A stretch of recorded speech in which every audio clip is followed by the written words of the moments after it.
It's long.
Friends, before we begin the service, we shall perform a very ancient ritual, which is called Kriya in the Hebrew language.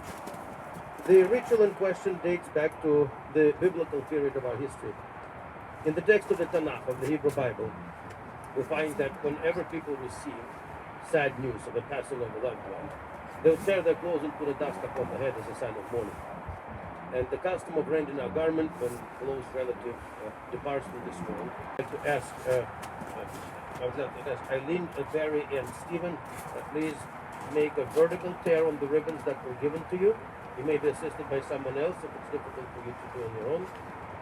And we shall recite the appropriate blessing.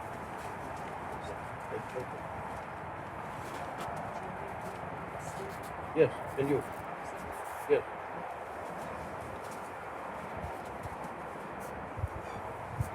Baruch atah Adonai Eloheinu melech haolam dayan emet. Blessed be the Lord our God, ruler of the universe, judge.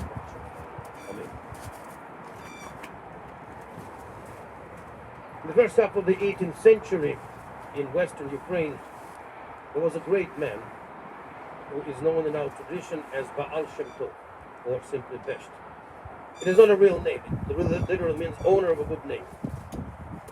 Besht is the founder of the mystical movement in Judaism called Hasidism, the one that is quite widespread and popular these days. And one of the aphorisms attributed to Baal Shem Tov is that when we mourn, we experience three things. Not one, but three things. One, quite obviously, is sorrow and pain of loss. And we shed tears. When someone whom we love departs from this world, we cry. The second experience is silence. To keep silence. Why? Because at moments like this, we reflect on the meaning of our life. Human finitude in this world becomes very sharply felt by us. And this is the moment of silence and silent reflection. And the third experience, paradoxically enough, is joy. Baal Shem Tov put it this way: to sing a song of joy. It might sound strange, but we should understand that in mourning there are two sides, not one. One side is the pain of loss, parting with someone whom we love. And the other one is celebration of legacy. A legacy that counts living behind. And that is not the reason for sorrow, but rather it is the reason for pride And this is why we also recite Psalms when we gather together for a funeral. Because Psalms are not sad. Then why do we recite? Well, because they affirm the idea that even on the darkest day of our lives, on the day when we mourn, was find a spark. There's a spark in that darkness which will become the ray of light, which will in turn become the flame of remembrance. Psalm 23, affirming the idea that God is the source of our support, attributed to King David. Mizmor LeDavid, Adonai roi lo yechsar, benot deshe yarbitzen el memenehot yanachaleni nafshi yeshuvek, yanheni b'maglei tzedek lema'an shmo. גם כאלך בגי צלמוות לא ירא כי אתה עמדי. שבתך משנתיהם הנחמוני. תערוך לפני שולחן נגד צורריי. תשנת בשמן ראשי כוסיר הוויה. אך טוב והסד ירדפוני כל ימי חיי. ושבתי בבית אדוני באורך ימי.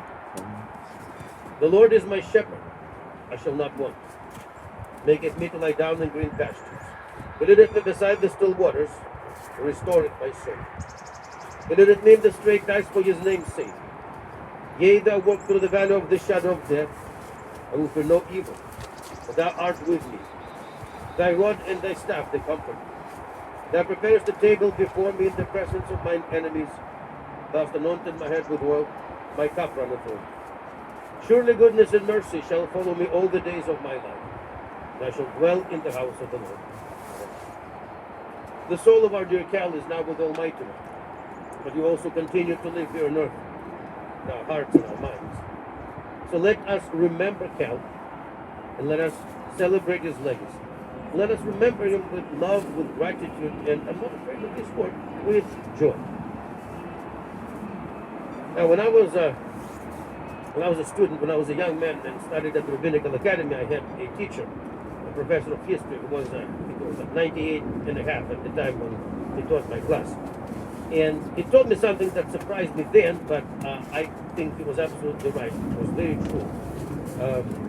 I learned that from my experience being a rabbi. He was from West Virginia, so he had this peculiar accent. He told me once, he said, Michael, y'all better remember, 5 minutes got to be enough to say everything important about anything. He was right. He was right, because life is a book. Like every book, it has the beginning, it has the ending. When the book ends, when we read the book, we must be able to say in 5 minutes what the book is about. So I got my 5 minutes about Cal, and then I know that other members of the family will also have their 5 minutes, or whatever they choose to have, to celebrate Cal's life and his legacy. Rabbi, Personally, we're having an issue. I need to switch this. The live feed is not working right now. So if you'll give me just one moment with a pause.